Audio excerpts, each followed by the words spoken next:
So things are starting to get really serious for Tariq. Yaz is still in the system, Tamika didn't help him as he thought she would, he has no alibi, he's got no product to sell to make money, and on top of this, McClane will threaten to drop his case if he doesn't pay up. So as much as Tariq won't want to, and as much as he doesn't trust Kane, he'll have no choice but to work with him because their interests do align. But just exactly how are they going to make this level of money that this greedy lawyer Davis McClane is asking for? But after not seeing her in episode 7, we're going to see the return of Effie with a somewhat worried look on her face, and there's going to be a shootout scene, and whose house is Drew in, so action is definitely going to be picking up. And Monet's secret is going to be blown wide open by Diana, who's not stupid, and it really was only a matter of time before someone put the pieces of the puzzle together. But what about Lauren's fate? Is she in danger? Will McClane break her on the stand, or will she move over to Tariq's side and help him? We're going to run through all things episode 8 in this trailer breakdown, but let's start with Tariq's issues, because they really do just keep getting worse and worse episode by episode, and McClane is someone who looks as if he's loyal to Tariq, as we all saw how he's working to save his client, and the way he defended him at the end of the episode to Carrie. But the key word here is client. What McClane is loyal to is not Tariq, he's loyal to money, and a shit ton of it. He's been exploiting Monet to Diana to Tariq this season, and in episode 4, he even did warn Tariq that he's not doing this out of the goodness of his heart, and if Tariq pays, they play. But if he doesn't pay by tomorrow, McClane tells him he'll find him a public defender, and he's gonna walk straight into a 25 years to life. And then he probably will wish that he did take the deal from Tamika and Saxe that they got from Jenny Sullivan. And Tariq has no choice. Davis McClane is the guy to get shit done and win this case without knowing the full facts and the full truth. And he doesn't do deals either, he wins cases. So with that being said, he needs the money and Kane needs the money, so they're gonna be back on the same side again because they're both the solutions to each other's problems. But let's not get it twisted, Tariq knows exactly who he's working with because of how Kane betrayed him and put the badge in his drawer. In the heat of the moment, he even said he's got bullets waiting for all of the Tejadas, so he's someone who will have eyes on the back of his head when it comes to Kane,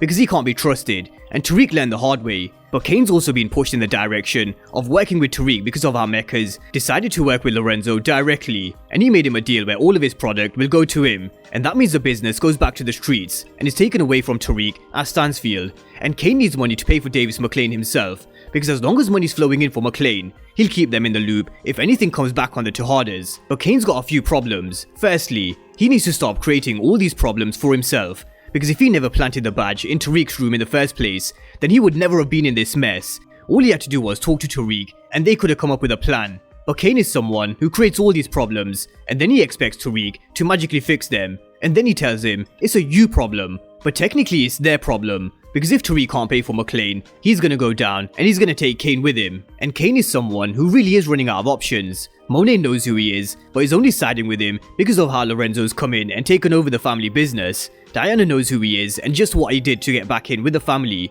We saw him having a fight with Drew in episode 7. And Mecca doesn't need him anymore because he's working with Lorenzo directly. Slowly Kane is losing everyone close to him, and when they realize that they don't need him anymore, he then becomes expendable, and he really does need to pay for what he did to Tariq. So I think it's only a matter of time before he takes the fall for all the murders, and everybody realizes that he's better off in prison so he can't fuck shit up for anyone. But with no pipeline or product to sell, they need to figure out another way of making money. So could we see them hitting a few licks? And what about Brayden and Effie? Could they help? Because we know Effie has ways and means of making money other than the drug game. We saw it when she used her clone credit cards to buy designer clothes to sell to a boost man, and there was a very brief scene of Effie in the trailer with her running with a very worried look on her face. So Effie's gonna be back in action, but let's see how she ties into the story, because I don't know about you, but I really didn't like the way she questioned Tariq about Kane in episode 6, so I really do sense a twist coming with Effie.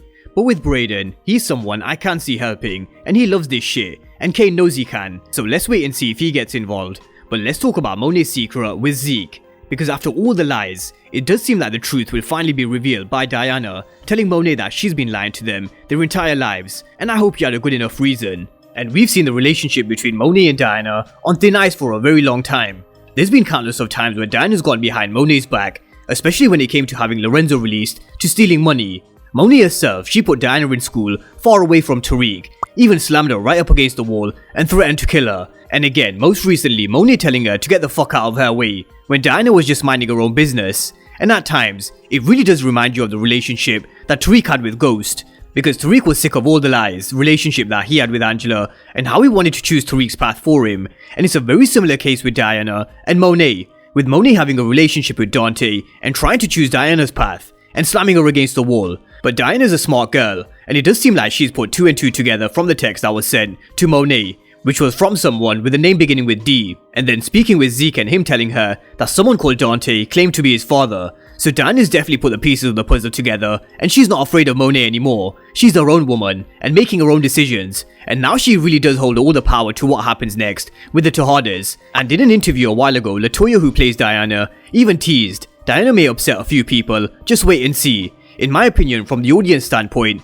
I think what Diana is doing is good, because she's finally saying, forget this, I want to do what I think is best for the family, and some people may not agree, so we'll see how everybody feels. And I do think we're about to see this come to fruition over the next few episodes, especially with what we've seen in the episode 8 trailer. So we've seen Diana's reaction, but what about Zeke's reaction to finding out that not only Dante Spears was telling the truth, but in fact, his auntie is actually his mom, and she had the opportunity to tell him the truth when Mecca approached him, but she didn't, and now she's gonna have to explain why she's been lying to him for all these years, and it's gonna break Zeke. Zeke is someone who doesn't really make his own decisions. Monet's always done that for him, but even then, why did Zeke just accept what Monet said? Why didn't he press Monet even more about his father if he really did want answers? It goes back to Monet always feeding him that she's always got his best interests and nobody else. But when he does find out, will it push him to cutting Monet out and doing what's best for himself? Because that's what everybody else is doing in the Tejada family. They're doing what's best for themselves. Could he approach the agent on his own and make his own decisions, which would really leave Monet in trouble, because she's still counting on Zeke being drafted as a way out of the game. She mentioned it again in the last episode to Lorenzo as another option for them, but there is no way someone like Lorenzo would live off Zeke. So let's see how this situation plays out, because she's gonna have to come clean to Zeke sooner rather than later, especially with Diana coming close to finding out the truth. But with Mecca, we still need to know what the connection is between him and Ghost. It was teased by Courtney Kemp in a recent Q&A, and I don't think we saw anything in the last episode to tell us anything. So that's something to still look out for in these last couple of episodes. But one thing we will see is Mecca's soldiers being attacked at his hangar. Now this is a scene that we saw in the trailer for episode 8, but it matches up with this scene that we saw in the official trailer for Power Book 2 Ghost Season 2 that was released months ago. So who are these guys? Could it be in retaliation to Mecca's men taking out the crew in episode 7? Or could it even be Mahoney's men? Let's wait and see. And sticking with the action, we see Drew with a gun, with a silencer. And whose house is he in? We saw him dropping his first on-screen body, and almost his second with Ev, because he knows he has to go because he's a loose end. But what he's up to in this scene, we're just gonna have to wait and see. But coming to Lauren, if she does get put on the stand at Tariq's trial, then Davis MacLean, he's gonna break her, and break her to the point where she'll probably come clean about how she was manipulated and pressured and lied to by Carrie to continue wearing the wire to catch Tariq, when she was told by Carrie they were looking at Brayden, and she's been sent a stark warning by Davis MacLean that his clan will be walking free, whatever it takes. And we all know he's someone who doesn't give a shit about ethics. We all saw it last season when he made the deal with Saxe behind Tasha's back. So let's see what MacLean has in store if they do go to trial. And that's a breakdown for episode 8's trailer, and I do expect Tariq to have trouble getting the money for MacLean. I think it's going to be tough, but he's someone who'll get it done.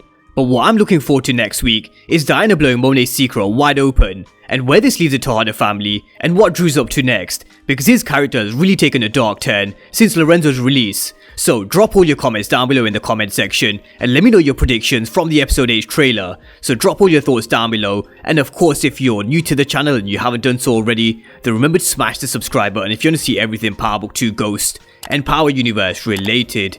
But as always, thank you guys for watching, and I'll see you next time.